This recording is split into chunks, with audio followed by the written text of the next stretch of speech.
అంటే అందులో ఉండే పోషకాలు national institute of nutrition NIN Tarnaka Hyderabad వారిచ్చిన సమాచారం ప్రకారం 100 గ్రాముల కాబూలీ శనగల ద్వారా లభించే శక్తి 287 కిలో క్యాలరీలు.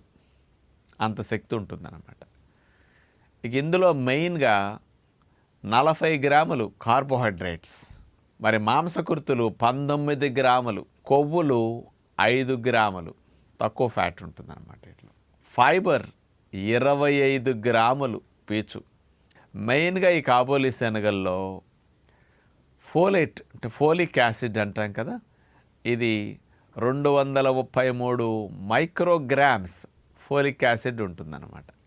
ఇది మనకు 400 మిల్లీగ్రాములు సరిపోతుంది, కానీ ఇందులో చాలా ఎక్కువ ఉంటుంది. మరి ఇవన్నీ పోషకాలు కాబూలీ శనగల్లో స్పెషల్గా ఉన్నాయి, తేలిగ్గా డైజెషన్ అవుతాయి.